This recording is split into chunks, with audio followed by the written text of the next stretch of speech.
So at the time of the 1970s, Richard Nixon had had enough. And Richard Nixon said, I'm withdrawing us from the Bretton Woods monetary agreement system, and this will collapse the world economy, but we will regain our sovereignty. So when he did that, then OPEC said, Nixon has to die. And at that point, they had an unwitting or a convergent ally in the Israelis. Basically, what you had going on at that time was Henry Kissinger was running foreign policy. And Henry Kissinger took advantage of the Saudis imposing oil restrictions and imposing a oil blockade to the point where they were collapsing the US dollar. At that point, Nixon was in so much trouble. And then Daniel Ellsberg came out with the Pentagon Papers. And then Kissinger said, this is my moment. And Kissinger said, let's get Nixon out. And he stabbed Nixon in the back. And Nixon was forced to resign because Kissinger wouldn't back him up. And during that period of time when Nixon was fighting for his political life, and when he was finally forced to resign so he wouldn't be impeached, during that period of time, the entire American empire was run by Henry Kissinger. And Henry Kissinger was involved, along with Israel, in the 7-Day War, the Yom Kippur War, or the Ramadan War, as it was known in the Arab world, fighting OPEC. And so what Henry Kissinger did was he ordered all American military might behind Israel. And at that point, they alienated the entire world, all the rest of the world, Europe, Japan, and Asia. Everyone sided with the Arabs. The Americans sided with Israel. And if the Americans hadn't sided with Israel at that time, Israel would not exist. Israel would not exist today had not Kissinger done that. And for that, Kissinger got the equivalent, the Israeli equivalent of the Congressional Medal of Honor. He got the Israeli National Medal as an Israeli agent, as an Israeli asset. This is all historically vettable. Anyone can look this up. This is all fact. At that time, Nixon was out. Kissinger was running the world effectively for a period of time. And during that period of time, all of this because America was trying to regain sovereignty under Nixon. By that time, of course, we were out of the Bretton Woods monetary agreement system. The world economy went through a violent shock. And what happened was that the American dollar and every other currency in the world suddenly became quite liquid. And that's when currencies exchange became a big way to make profits, currency exchange. And for that reason, we had a different economic perspective where you develop the concept of the corporate raider, where you develop the concept of the investment banker. This is what led to all of the cocaine binge of the 80s, when everyone was going through this craze about greed is good, buy, buy, buy, and all of that wound up with its own disaster by the time we had the 2008 economic collapse later, all of that. So all of this is all part of that same story, that same arc. Daniel Ellsberg fits in because the way Nixon fought back against Daniel Ellsberg was to expose the fact that he was seeing a psychiatrist. That was how he tried to discredit him. So when Daniel Ellsberg was brought to trial for leaking all of that Department of Defense paperwork, for hemorrhaging it, for becoming a whistleblower, he was facing the rest of his life in prison.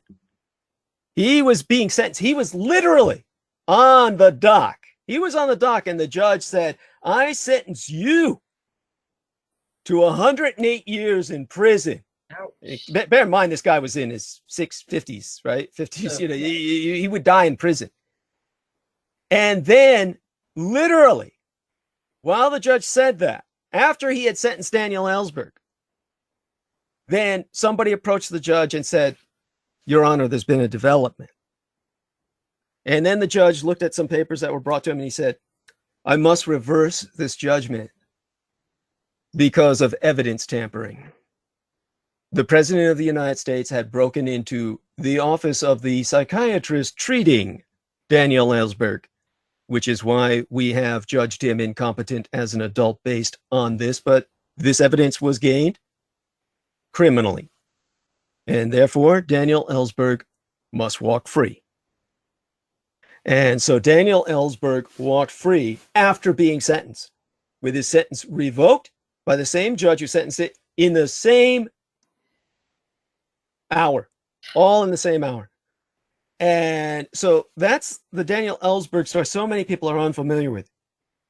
Today, almost none of the young people remember Daniel Ellsberg. They might study the Pentagon Papers. Now, in my situation, I went through an equivalent arc of narrative. And what I have been hemorrhaging are the Pentagon Papers of World War II.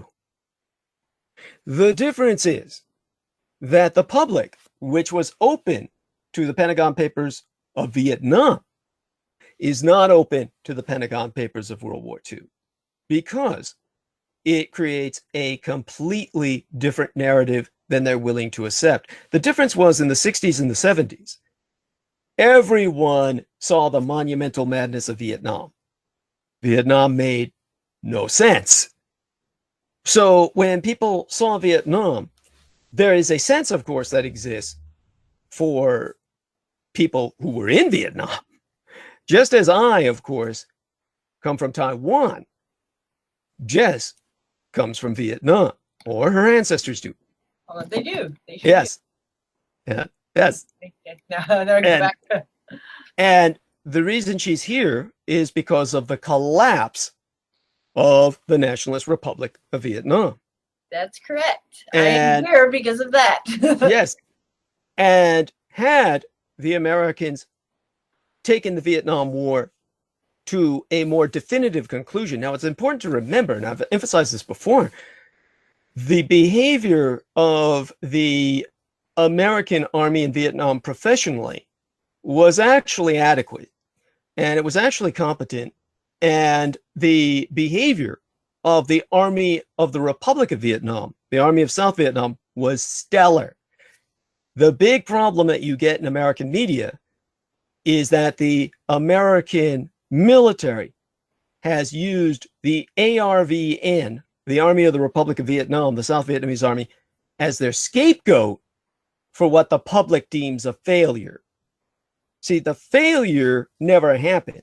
The Americans were assigned a parameter, an envelope of operations in Vietnam in which they generally succeeded. It was not at all what the American military claims, which it asserts that we never lost a battle. It asserts just the most insane things. An American aircraft carrier was sunk in Vietnam. Almost no Americans know this. And the only people who know it are the North Vietnamese who sank it. And they issued a stamp commemorating their sinking of an American carrier. Okay, no American knows this. And yet, so you've got these situations that the Americans have completely covered up. So they had their failures. That aside, they generally carried out operational success in the sense that the Republic of Vietnam was maintained. But then when Nixon began to, prior his facing impeachment, prior his crises, he began to Vietnamize the conflict because the conflict was so unpopular. So at the time that he did that was when the American operations in the field ceased to have relevance in terms of the impact they did before. And at that point, the Vietnamese army carried on. And within 2 years, there was a massive defeat for mostly lack of supply. When the Americans stopped supplying the Army of the Republic of Vietnam, then the Army of Vietnam collapsed ultimately from this lack of ability to maintain operations in the field. And at that point, the North Vietnamese swept in, and the first wave of immigrants brought us Jess. And so we're lucky to have her, of course. Thank you. And, I always say my life is, without the war, I wouldn't be here. Yes. Yes. But now the military, if you see any films, popular films about the Vietnam War, they'll portray the South Vietnamese forces as corrupt, as craven. That this is their excuse for what the public has foisted as a loss upon the U.S. military. And it all is just a series of lies, miscommunications. None of it is historically relevant. World War II is just like that. And people don't understand that aspect of World War II, just as they don't understand that aspect of Vietnam. To try and provide people some comparison, the Americans in World War II, at the height of victory in 1944, the end of 1944 into 1945, Christmas, the Americans dominated the field of battle. They had total control of the sky, so they claimed. And then Hitler counterattacked with a blitzkrieg called the Battle of the Bulge. And 3 American divisions surrendered. Surrendered! Threw down their guns and surrendered. Said, oh shit, the Germans are coming. And fuck this. We thought it was all going to be a cakewalk. And in terms of that disgrace, this is totally hidden from the American public.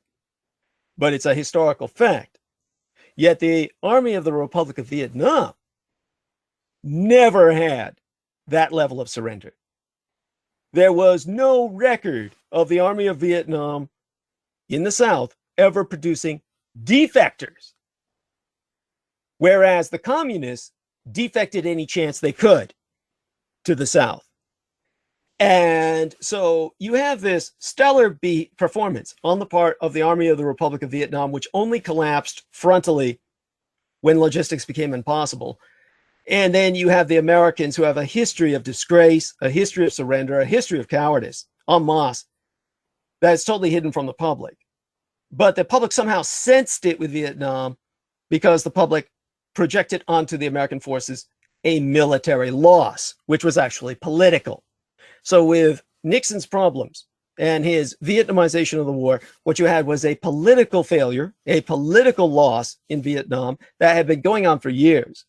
And Americans take this as a military loss. So there's a difference between military and politics, and that's what can bring us to World War II again. So when I released, over the years, the Pentagon papers of World War II, the reaction to myself has been overwhelmingly hostile. And in that sense, the public, unlike with Daniel Ellsberg, whom the public welcomed, and whom the public welcomed him because he had news they wanted to hear.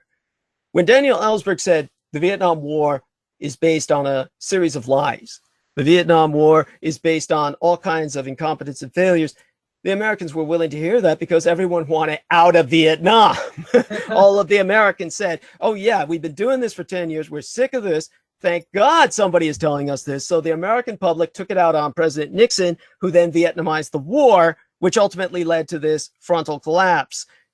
In World War II, the American public was unaware of so much that when I expose it now, it totally destroys the fictitious narrative that the Americans have of World War II. And then they're hostile because after that, they realize the world doesn't make any sense. Or rather, it makes sense for the first time in their lives, but the picture is so horrible that they have to look away.